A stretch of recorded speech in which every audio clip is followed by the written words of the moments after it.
Hello everyone, welcome to EduTap. So in today's BRBL in 30 days series, we are going to discuss a chapter from module C, that is Bankers Books Evidence Act 1891. So ये जो act बनाया गया है ये इसलिए बनाया गया है ताकि जहां पे कभी भी बैंक्स के द्वारा एविडेंस मंगाई जाती है, किसी भी लीगल प्रोसीडिंग्स में बैंक्स को कोई एविडेंस प्रोड्यूस करने के लिए कहा जाता है, उसे फैसिलिटेट किया जा सके। ये एक्ट बैंक को अलाउ करता है कि उनसे जब कोई भी एविडेंस मांगा जाए कोर्ट में, तो वो एक्सट्रैक्ट्स या statement of accounts as evidence produce कर सकते हैं। उन्हें पूरे पूरे लेजर्स लाके या रजिस्टर्स ले जाके प्रेजेंट करने की जरूरत नहीं है, क्योंकि वो बहुत कम्बरसम हो जाएगा। तो वो सिर्फ एक्सट्रैक्ट्स या स्टेटमेंट ऑफ अकाउंट्स लाके भी कोर्ट में प्रेजेंट कर सकते हैं। इससे टाइम बचता है, रिसोर्सेज बचते हैं, बैंक के भी और लीगल सिस्टम के भी। लेकिन ये भी इंश्योर करता है कि जो एविडेंस बैंक्स के द्वारा प्रेजेंट किया जाता है वो वैलिड होगा और कोर्ट में एज एन एविडेंस एडमिसिबल होगा।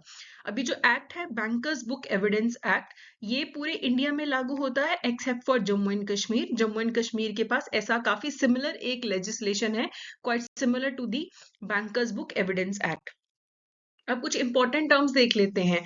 अब हम इस चैप्टर में बार बार ये टर्म देखेंगे, बैंकर्स की बुक्स एडमिसिबल है कोर्ट के अंदर। तो बैंकर की बुक का क्या मतलब है? उनके जो भी कोई लेजर है, कोई उनके डे बुक्स हैं, कोई उनकी कैश बुक है, कोई अकाउंट की बुक्स हैं, या कोई भी उनके रिकॉर्ड्स हैं जो ऑर्डिनरीली जो बैंक बिजनेस करते हैं अपना, उसमें जो भी रिकॉर्ड्स प्रोड्यूस होते हैं, लेजर्स, डे बुक्स, सब कुछ बैंकर्स बुक्स की कैटेगरी में आता है। ये अलग अलग फॉर्मेट में स्टोर हो सकते हैं, रिटन फॉर्मेट में हो सकती हैं बैंकर की बुक, माइक्रोफिल्म, मैग्नेटिक टेप या कोई भी इलेक्ट्रॉनिक तरीके से ये बैंकर्स बुक्स मेंटेन की जा सकती है। जैसे आजकल सब कुछ ऑनलाइन मेंटेन किया जाता है, so that is a part of bankers book. और लीगल प्रोसीडिंग्स में ये बैंकर की बुक एडमिसिबल होती हैं। अब लीगल प्रोसीडिंग्स का मतलब है कोई भी प्रोसीडिंग, इंक्वायरी, कोई आर्बिट्रेशन हो रही है, कोई इन्वेस्टिगेशन हो रही है, कोई इंक्वायरी हो रही है under the code of criminal procedure, या फिर कोई भी लॉ जहां पे एविडेंस कलेक्शन हो रही है, उन्हें लीगल प्रोसीडिंग्स बोला जाएगा। ओके, नेक्स्ट है सर्टिफाइड कॉपी। कोर्ट में ज्यादातर ओरिजिनल कॉपीज नहीं डिमांड की जाती हैं, सर्टिफाइड कॉपीज बैंक्स एडमिट कर देते हैं एज एन एविडेंस। तो सर्टिफाइड कॉपी का क्या मतलब है? जो भी आपके जो बुक्स ऑफ अकाउंट्स आपने मेंटेन करी हैं, जो भी आपकी बैंकर्स बुक हैं, उनकी आप कॉपी जमा करते हो कोर्ट में, लेकिन उसके साथ एक रिटर्न सर्टिफिकेट भी आपको जमा करवाना पड़ता है। ठीक है, अगर किसी एक पर्सन के अकाउंट्स की डिटेल्स मांगी हैं, तो अब बैंक क्या करेगा? उसकी सर्टिफाइड कॉपी बैंक कोर्ट में जमा करेगा। तो जो भी वो एंट्रीज हैं, ट्रांजैक्शंस हैं, उनकी एक कॉपी बैंक में जमा होगी, जिसके साथ एक सर्टिफिकेट होगा जो ये बताएगा कि ये ट्रू कॉपी है उस एंट्री की। ये जो एंट्री है ये हमारी ऑर्डिनरी जो बुक्स हैं हमारे बैंक की, उसमें से ही ली गई है। ऑर्डिनरी कोर्स ऑफ बिजनेस में ये एंट्री हमारे पास आई थी। नॉर्मली जो बैंक बिजनेस करता है उसी में ये ट्रांजैक्शन हुई है, उसी की कॉपी जो है बुक की हम आपके पास लाके सबमिट कर रहे हैं। जो बुक है, जो ओरिजिनल बुक है, उसकी कस्टडी हमारे बैंक के पास है अभी।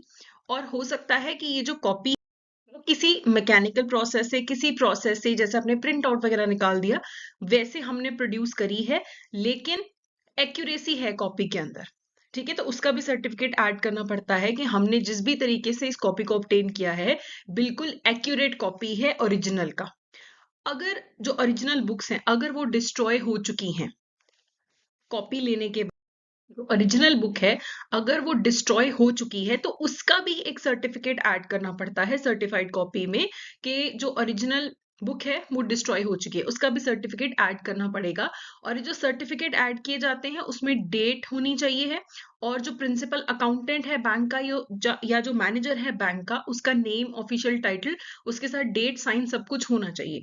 उसे सर्टिफाइड कॉपी माना जाएगा। ऐसा नहीं होता कि कोर्ट ने आपसे किसी के अकाउंट की डिटेल्स मांगी तो आपने अकाउंट डिटेल्स ऐसे ही दे दिए, नहीं, आपको उसकी कॉपी बनानी है, उसमें सारी साथ में चीजें मेंशन करनी है कि ये ट्रू कॉपी है, ये नॉर्मल बिजनेस में आई है।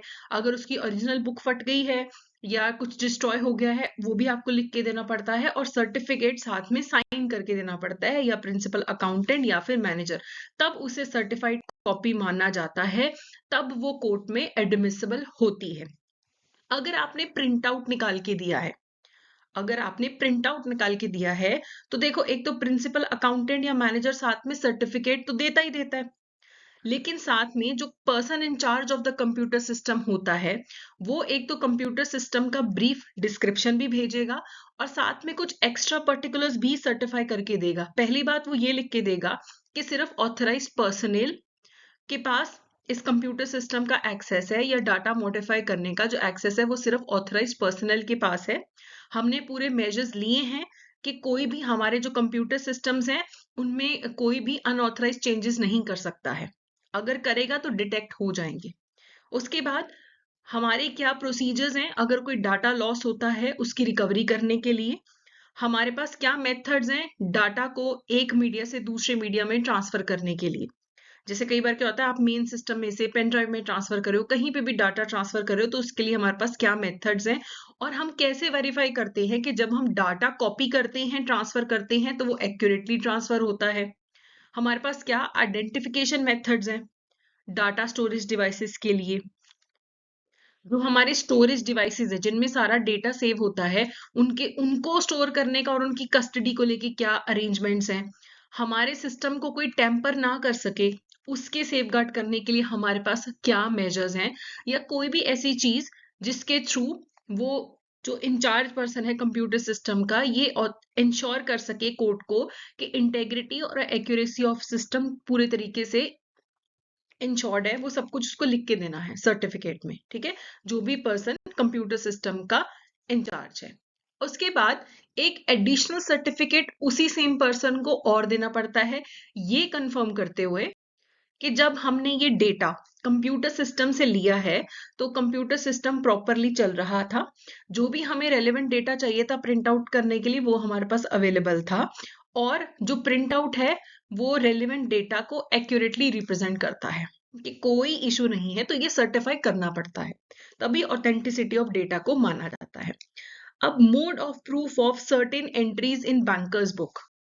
जब भी एक बैंकर्स की जो बुक्स हैं उनकी सर्टिफाइड कॉपीज जब कोर्ट में आती हैं, उन्हें प्राइमा फेसी एविडेंस मान लिया जाता है कि ठीक है, अगर ये सर्टिफाइड कॉपी कोर्ट में प्रेजेंट हो रही है तो इसकी ओरिजिनल एंट्री बुक्स में है। बुक्स जो कोर्ट के पास कॉपीज आई हैं उनकी जो ओरिजिनल एंट्रीज हैं वो बैंक के पास हैं। ठीक है, तो जो जेन्युइन फेस वैल्यू मान ली जाती है जो भी सर्टिफाइड कॉपीज हैं उनकी, अनलेस प्रूवन अदरवाइज, जब तक ये कोई अदरवाइज प्रूव ना कर पाए ये मान लिया जाता है कि ठीक है ये जेन्युइन है, ये सर्टिफाइड कॉपीज में कोई भी इशू नहीं है। तो जो भी सर्टिफाइड कॉपीज बैंकर्स बुक्स की कोर्ट में प्रेजेंट होती हैं उन्हें एज एविडेंस एडमिट कर लिया जाता है कोई भी ट्रांजैक्शन मैटर या अकाउंट को लेके। ठीक है, जैसे ओरिजिनल कॉपी को माना जाता है वैसे इन सर्टिफाइड कॉपीज को भी माना जाता है। लेकिन सुप्रीम कोर्ट ने एक केस में ये भी बोला था कि सिर्फ एंट्रीज डली हुई हैं बुक्स ऑफ अकाउंट्स में, सिर्फ इस कारण हम किसी पर्सन को लाइबल नहीं ठहरा सकते हैं। It is not sufficient to establish liability on a person. Additional evidence की जरूरत होती है ये प्रूफ करने के लिए payment of money by the bank. Payment of money by the bank को प्रूव करने के लिए सिर्फ बैंक की बुक्स ऑफ अकाउंट्स को नहीं माना जाएगा, एडिशनल एविडेंस की जरूरत भी पड़ेगी। ठीक है, तभी पर्सन को लाइबल ठहराया जा सकता है। लेकिन अगर जो पर्सन इन्वॉल्व है केस के अंदर, अगर वो खुद ही मान ले कि ठीक है बैंक की एंट्रीज में लिखा है बैंक से पैसे ट्रांसफर हुए हैं, मैं भी मानता हूं बैंक से पैसे ट्रांसफर हुए हैं, फिर एडिशनल एविडेंस की जरूरत नहीं पड़ती है, फिर उस पे लाइबिलिटी बन जाती है। अदरवाइज अगर वो मना कर दे कि नहीं नहीं ये तो फेक एंट्री है, फिर लीगल प्रोसीडिंग्स में एक एक्स्ट्रा कुछ एडिशनल एविडेंस भी ऐड करना पड़ता है। नेक्स्ट है bankers officers not compellable to produce books. तो देखो कई बार क्या होता है कि दो पार्टीज का केस चल रहा है, ए और बी का केस है, bank is not even a party to the case, तो वहां पे किसी भी ऑफिसर ऑफ द बैंक को आप कंपेल नहीं कर सकते कि जो बैंकर्स बुक्स हैं उन्हें प्रोड्यूस करो, क्योंकि जो भी उन बुक्स के कंटेंट्स हैं वो तो सर्टिफाइड कॉपीज को प्रोड्यूस करके भी प्रूव हो सकते हैं। तो अलग से ओरिजिनल बैंकर्स बुक्स को कोर्ट में प्रोड्यूस करने के लिए ऑफिसर्स ऑफ द बैंक को कंपेल नहीं किया जा सकता है। ठीक है, ना ही आप किसी बैंक के ऑफिसर को बुला सकते हो एज विटनेस कि ये जो सर्टिफाइड कॉपीज हैं आपकी, जो सर्टिफाइड कॉपीज बैंक प्रोड्यूस कर रहा है कोर्ट में, उनके विटनेस बनो, उनको प्रूव करो, ट्रांजैक्शंस को प्रूव करो, अकाउंट्स को प्रूव करो जो सर्टिफाइड कॉपीज में है। ये करने के लिए भी किसी ऑफिसर ऑफ द बैंक को कोर्ट में नहीं लाया जा सकता। हाँ, ऑब्वियसली कोर्ट का डिस्क्रिशन है कि वो ऑर्डर अदरवाइज कर सकता है, but there should be a special reason. Special reason होना चाहिए इन दोनों पॉइंट्स के एक्सेप्शन के लिए। अदरवाइज आप ना बैंक को ना बैंक के किसी ऑफिसर को फोर्स कर सकते हो कि तुम ओरिजिनल डॉक्यूमेंट सबमिट करो या तुम आके विटनेस बनो, प्रूव करो ये सारी ट्रांजैक्शंस को। अगर बैंक खुद से भी सूट फाइल करता है किन्हीं ड्यूज की रिकवरी के लिए, ओरिजिनल डॉक्यूमेंट्स तब भी प्रोड्यूस करने की जरूरत नहीं है जब तक कि जो डॉक्यूमेंट्स हैं वो डिस्प्यूटेड ना हो। अगर डॉक्यूमेंट्स को लेके कोई डिस्प्यूट ही नहीं है तो फिर ओरिजिनल डॉक्यूमेंट्स को जमा करवाने की जरूरत नहीं है, सर्टिफाइड कॉपीज चलेंगी और सर्टिफाइड कॉपीज को भी प्रूफ करने की जरूरत नहीं है बैंक को या बैंक के किसी भी ऑफिसर को। Next is inspection of books by the order of court और जज। देखो, अगर लीगल प्रोसीडिंग्स में कोई पार्टी एप्लीकेशन डालती है तो कोर्ट या जो जज है वो ऑर्डर कर सकते हैं उस पार्टी को कि तुम जो बैंकर्स की बुक्स हैं उनकी इंस्पेक्शन कर लो या उनकी कॉपीज ले लो। ये अलाउ किया जा सकता है लीगल प्रोसीडिंग्स में पार्टी को, जो एप्लीकेशन फाइल करती है कि ठीक है तुम इस बैंकर्स की जो बुक्स हैं इनके इंस्पेक्शन कर सकते हो, इनकी कॉपीज ले सकते हो। और कोर्ट या जज ये भी ऑर्डर कर सकते हैं बैंक को कि तुम प्रिपेयर करो और प्रोड्यूस करो सर्टिफाइड कॉपीज, कि जो भी इस केस की रिलेवेंट एंट्रीज हैं तुम इतने टाइम के अंदर अंदर कोर्ट में प्रोड्यूस करो। और साथ में ये भी सर्टिफिकेट अटैच करो कि जितना तुमसे इंफॉर्मेशन मांगा गया है तुमने प्रोड्यूस कर दिया है, इसके अलावा तुम्हारे पास और कुछ भी नहीं है, तुम्हारी बुक्स में और कुछ भी रेलिवेंट एंट्रीज नहीं है जो इस केस के लिए जरूरी हो, जितना जरूरी था तुमने प्रेजेंट कर दिया। ऑर्डर जब कोर्ट करता है बैंक को तो वो समन के साथ भी कर सकता है, बिना समन के भी कर सकता है। लेकिन अगर जैसे जज बैंक को ऑर्डर कराए कि आपको ये कोर्ट में प्रोड्यूस करना है तो एटलीस्ट 3 दिन पहले बताना है बैंक को।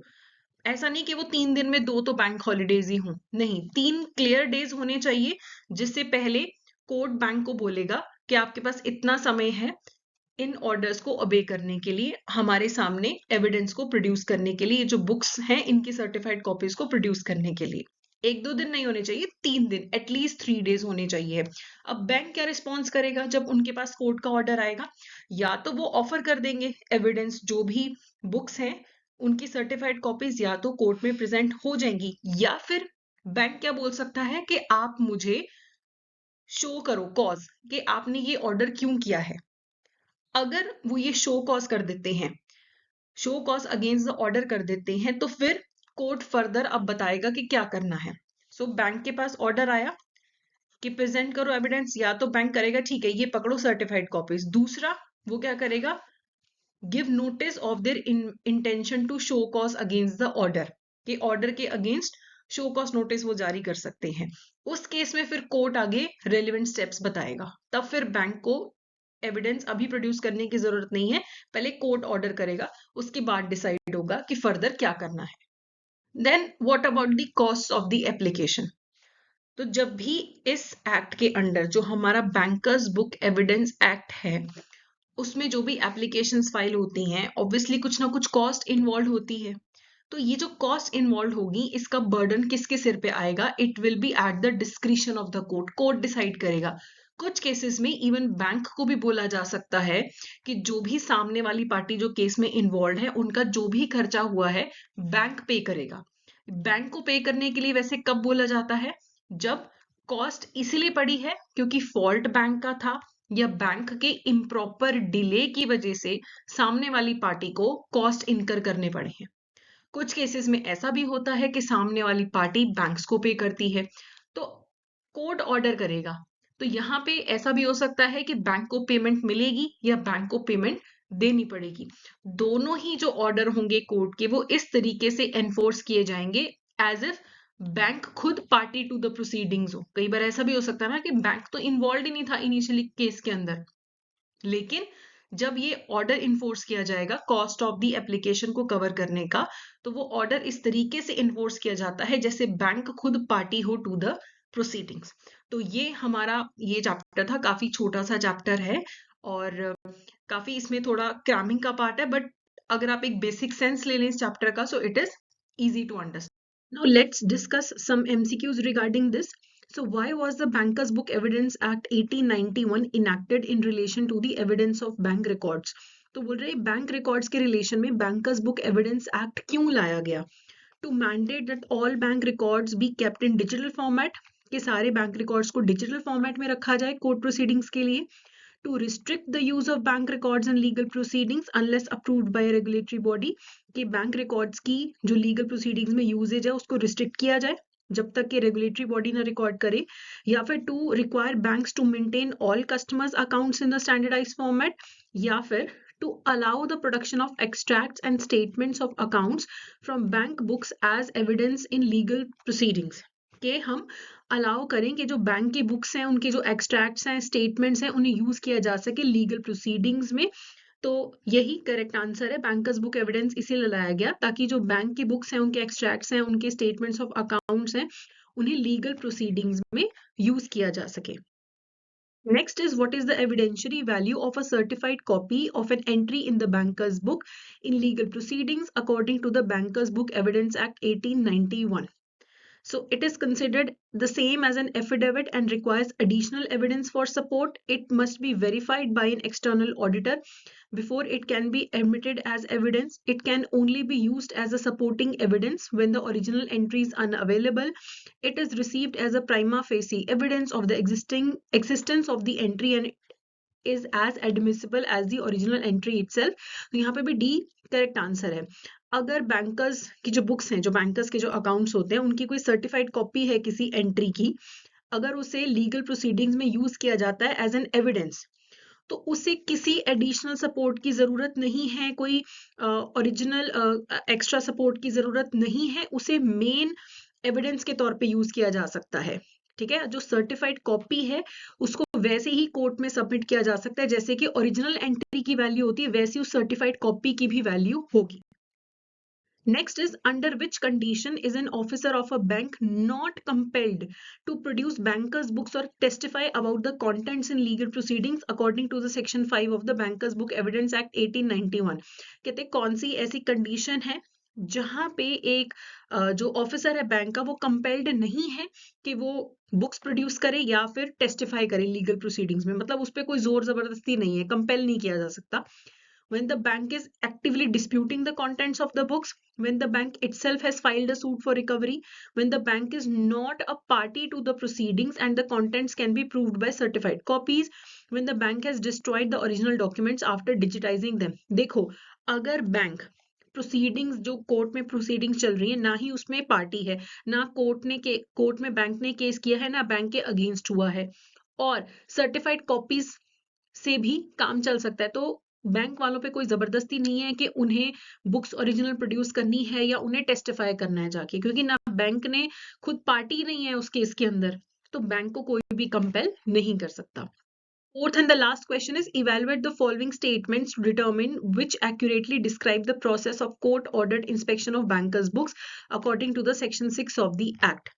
जो इसमें पूछा गया है एक्यूरेटली, अब बताओ कि कौन सी स्टेटमेंट सही है.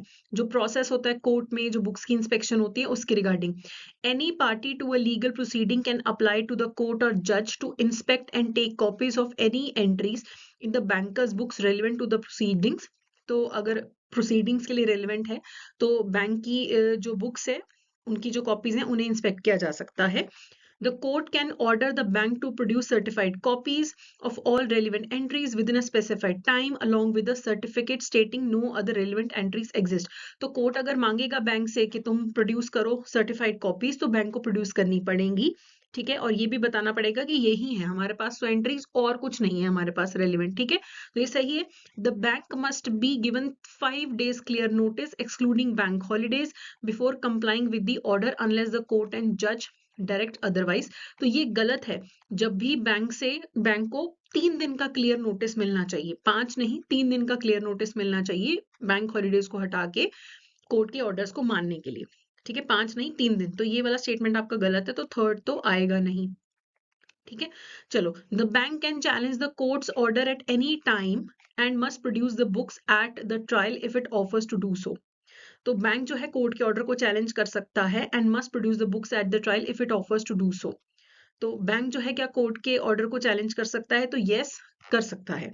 ठीक है, तो यहाँ पे हमारे पास करेक्ट स्टेटमेंट क्या है? 1, 2 एंड 4। सिर्फ ये वाला गलत है नोटिस पीरियड का, बाकी बिल्कुल सही है कि बैंक्स की बुक की इंस्पेक्शन हो सकती है और बैंक को प्रोड्यूस करना पड़ सकता है और बैंक कोर्ट के ऑर्डर को चैलेंज भी कर सकता है। तो ये सारी स्टेटमेंट सही है।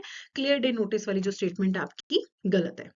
ये था हमारा आज का सेशन। तो that's it for today. Thank you so much.